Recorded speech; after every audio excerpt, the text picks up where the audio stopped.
যে যাই বলুক না কেন আমাকে করতে হবে চেষ্টা। এতগুলো মানুষের কথা হজম করছি, দেখতে হবে না কেমন হয় শেষটা। কষ্ট করলে কেউ নষ্ট হয় না, পরিশ্রম দেয় না ফাঁকি। এখনই থেমে গেলে চলবে না, আমার আরও অনেক পথ বাকি। কেউ কাউকে অপমান করবেন না, আপনার গায়েও লাগতে পারে অপমানের ছোঁয়া, তাদের আমি অভিশাপ দেই না, মন থেকে করি দোয়া। আসসালামু আলাইকুম, সবাই কেমন আছেন? আশা করি ভালো আছেন। আলহামদুলিল্লাহ, আপনাদের দোয়ায় আমিও ভালো আছি। আমার শরীরটা আলহামদুলিল্লাহ আগের চেয়ে এখন অনেক ভালো। তো আয়ান বাবুর কথা শুনলাম, আয়ান অসুস্থ, হসপিটালে ভর্তি। এত আন্তরিকতা, এত ভালোবাসা। আয়ান আমার কোলে আসলো, বন্ধু বলে ডাকলো, তো তাকে দেখতে না গেলে নাই হয়। ফোন দিল, আমিও ফোনে কথা বললাম, শুধু বলতে আছে বন্ধু আসো আসো, হাতে ব্যথা। এরকম ভাবে যদি কেউ শোনে ফোনে, এত ছোট একটা বাবু মাশাল্লাহ বলতে আছে বন্ধু আসো, হাতে ব্যথা, না যায় তো আর থাকা যায় না। এগুলো হচ্ছে আন্তরিকতা, মন থেকে ভালোবাসা। আমি কিছু ওর জন্য আনতে চাইলাম, ওকে কিছু আনন্দ দিতে চাইলাম আর কি। কিছু কেনাকাটা করলাম আমার সাধ্য মতো, আমি যা চেষ্টা করলাম আনলাম, দেখলাম আয়নরে একটু আনন্দ দিতে পারলাম কিনা। যেহেতু অসুস্থ, হাতে অনেক ব্যথা, ক্যানোলা সেট করে রাখছে, তো অনেক খুশি আমি আসার পরে। গাড়িগুলা দেখতে আসছি, স্পাইডারম্যানটা অনেক বেশি পছন্দ হয়েছে, জিপ গাড়িগুলা। ওর আম্মু আছে এখানে, ফুপ্পি আছে, ওর একটা ছোট আন্টি আছে, ওরা ক্যামেরার সামনে আসে নাই। আর এমনিতে তো ক্যামেরার সামনে সবাই আসতে চায় না। দেখেন আমি চলে আসতেছি, আয়ান বাবু আমাকে অনেক জোরাজুরি করতে আছে থাকার জন্য। আমি বেশিক্ষণ থাকতাম না, তো আয়ান অনেক কান্নাকাটি করে বলতে আছে থাকার জন্য। প্রায় 1 ঘন্টার মতো লেট করলাম, পপুলারে গেলাম আর কি, ভর্তি ছিল আয়ান বাবু। দোয়া করবেন সবাই। ওর এই হাতটাতে অনেক ব্যথা, অপারেশন হবে কিছুদিন পরে।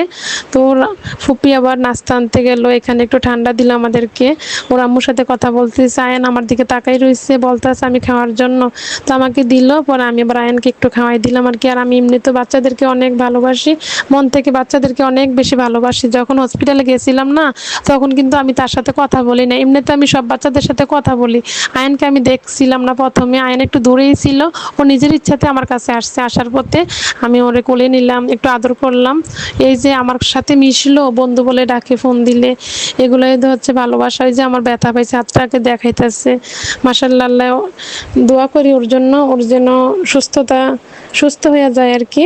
সবগুলাই দেখাইতেছে আমার। মাথায় ক্লিপ দেওয়ার জন্য গাড়ির একটা কি ভাঙছে, ভাঙে বলতে আছে মাথায় দেওয়ার জন্য। দেখেন, দোয়া করবেন ওর জন্য সবাই, ওর জন্য সুস্থ হয়ে যায়, ওর বাবার কাছে যেন যাইতে পারে। ওর বাবা কানাডাতে থাকে, ওর বাবার কাছে ও আয়ান আর আয়নের আম্মু যাবে আর কি। এখন তো অসুস্থ, এখন যাইতে পারবে না। আবার ওই হাতটা তো আয়নের ব্যথা অনেক, অপারেশন হবে নাকি, ইন্ডিয়াতে যাবে। দোয়া করবেন সবাই।